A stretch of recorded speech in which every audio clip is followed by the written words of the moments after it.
Hey guys, what's up? Mr. Wilds here. Today's lesson is going to be about multiplying by sixes.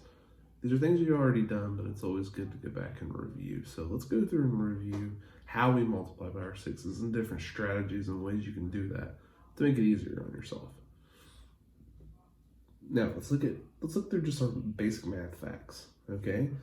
And if you remember, when we multiply by sixes, what we can do is we can skip count sixes, or we can count by our sixes in order to get to the number that we're trying to get to. So we always know that 0 times anything is 0, so 0 times 6 is 0.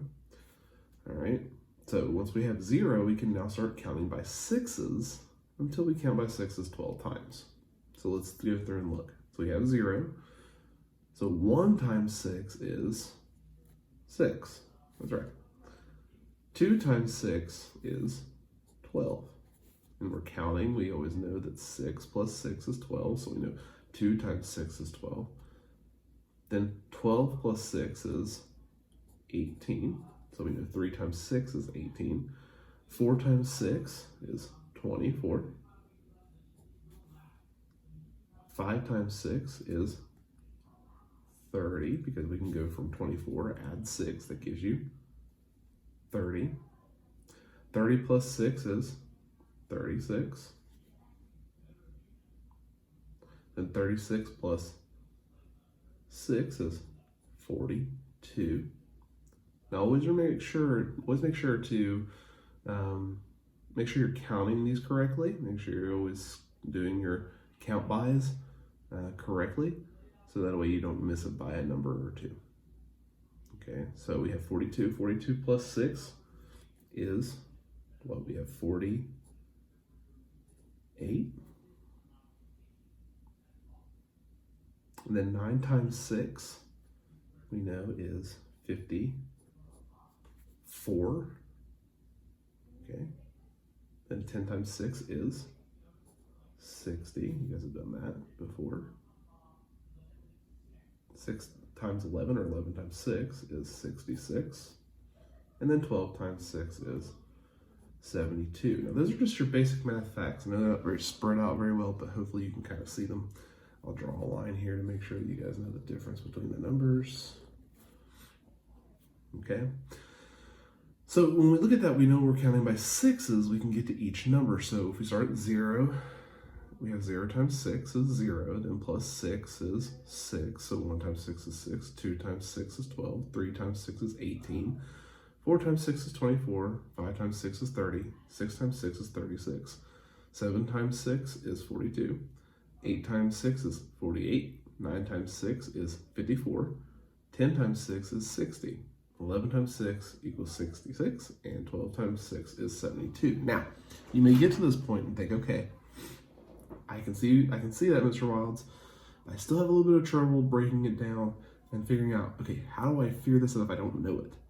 Well, remember, we can always break down numbers in order to get the number that we need to find and then add them back together. So let's say you don't know your sixes very well. Okay, and you come across the problem like, let's just do 3 times 6 as an example. So I have 3 times 6. Well, we can take two numbers that we already know, and we can take the number that we know from the 6 and break that down. So let's say we have 3 times 6, and I want to break that down into two multiplication problems that equal 3 times 6 together. So I could have 3 times 6 and 3 times 3. So I break that 6 down into two numbers that I already know. We have 3 times 3, and I'm going to add those together eventually. 3 times 3. That 6 is broken down into 3's. So now we can find 3 times 3, and we know our 3's really well. And if we know our 3's really well, we can count by 3's. So we have 3, 6, 9. So 3 times 3 is 9, plus, remember we do this one as well, 3 times 3 is 9. We can add those back together. So 9 plus 9 is 18. Then that means that 3 times 6 equals 18. Okay? Super simple, super easy. When you break it down like that, it makes it easier on you. And you can do that with anything. You can do that with the 7s and break those down into, let's say, 3 and 4. Because those two numbers add up to equal 7. Okay, or you can do that with the 8s, 4s and 4s. Okay, but if you're looking at 6's, that's a good way to figure out problems that you may not know. That's just breaking them down. Okay, another example that we can do is we can take those and put them into arrays. So for example, or groups, put this for an example, and I can say, okay, I have 3 groups. So I want to draw my 3 groups, 1, 2, 3, and I want to put 6 in each group, because remember, this actually says 3 groups of 6. I'll write that down here. 3 groups of 6. Okay, so we're looking at 3 groups of 6. I have 3 groups. Let's just say we had 3 bags, or any type of 3 grouping mechanisms. Okay, I have 3 groups, and I put 6 in each. So I can say 1, 2, 3, 4, 5, 6. 1, 2, 3, 4, 5, 6. 1, 2, 3, 4, 5, 6. Okay, now I have 3 groups of 6. There's 6 in each group, and there's 3 groups. 3 groups of 6. Now, the same way that you guys have done, you can count these up. You can figure out how much are all together, okay? Especially when you have the lower numbers, that always makes it easier. So 1, 2, 3, 4, 5, 6, 7, 8, 9, 10, 11, 12, 13, 14, 15, 16, 17, 18. You have 18.